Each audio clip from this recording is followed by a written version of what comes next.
All right, let's jump right into one of the final and most powerful chapters of the Quran, Surat An-Nas, or the mankind. Now, it's super short, just 6 little verses, but don't let that fool you. This is one of the most recited prayers for a reason.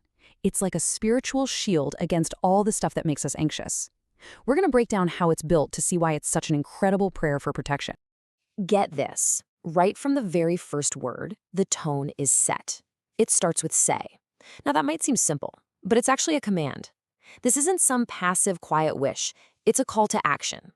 It's telling you to make a proactive, out-loud declaration that you are intentionally putting yourself under divine protection. You're being told to do something, to go out and get that safety.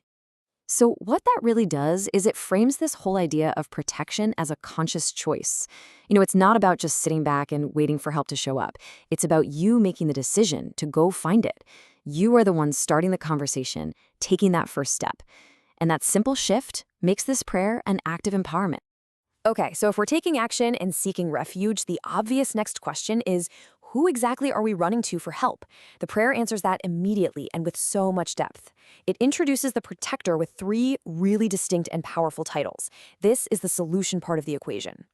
And it's not just a list, it's like climbing a ladder of power. First, we call on the Lord of mankind, the one who nurtures and takes care of us. Then it levels up to the sovereign of mankind, the absolute king, the ultimate ruler with total authority. And finally, it hits the peak with the God of mankind, the one and only being that deserves to be worshipped. It basically covers every angle of power you can imagine.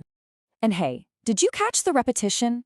Lord of mankind, sovereign of mankind, God of mankind. That's not just for flair. It's making a huge point about inclusivity. The protection being offered here isn't for some exclusive club, it's for every single person. It's hammering home the point that this refuge is open to all of us, no exceptions. Okay, so we've established this incredible protector. The prayer has basically built an unbreachable divine fortress. But you only need a fortress if something is trying to attack you, right? So what's the threat?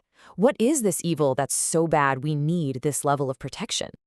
And here's where the prayer pivots. It introduces the villain of the story.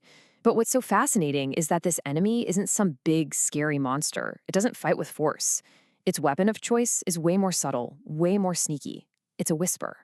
The actual Arabic term is al-waswas al-Khannas, which is just brilliant. Let's unpack that. Al-waswas is the whisperer, the source of those negative, anxious thoughts. And al-Khannas means the one who sneaks away. So its whole strategy is to plant a seed of doubt in your mind and then, poof, it disappears, leaving you thinking that negative thought was yours all along. It's a psychological hit and run that runs and hides the second you remember God. So look at the matchup here. It's so clear. On one side, you've got the protector, present, all-powerful, the ultimate authority. And on the other side, the threat, sneaky, hidden, and honestly, cowardly. It only has power when you're not looking. The second you turn to the real power, this little whisper just scurries away. So we have our hero and our villain, but where is this battle actually happening? It's not some epic fight out in the world somewhere. The prayer makes it really clear that the battlefield is a lot closer to home. It's internal. The prayer says this whisper works in the breasts of mankind, and that's a really personal way of saying this whole struggle goes down inside our own hearts and minds. It's that fight against your own doubts, against jealousy, against despair. And because it's so internal, it's a battle that every single one of us can relate to.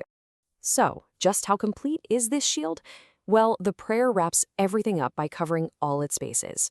It actually points out the 2 possible sources of these negative whispers, making sure the protection you're asking for is totally comprehensive. And here they are. The whispers can come from the jinn, which you can think of as unseen influences or even our own internal negative self-talk. But, and this is a huge one, they can also come from mankind. That's right, from other people. We're talking about bad advice, peer pressure, toxic gossip, all the negativity we get from others. This prayer shields you from both. So when you boil it all down, Surat An-Nas isn't just a prayer against some abstract evil. It's an incredibly practical, psychological tool. It's a way for you to actively seek protection from your own self-doubt and from the harmful influences of the world around you. It's a complete shield for your heart and mind. And that leaves us with one last thing to think about. This prayer is ancient, but it feels like it could have been written yesterday. In our world of social media, 24-hour news, and just constant noise, we're being bombarded with whispers all day long. Whispers of fear, of division, of not being good enough. So the real question for us today is, how do we get better at identifying these modern whispers? And, just like the prayer teaches, actively seek refuge from them.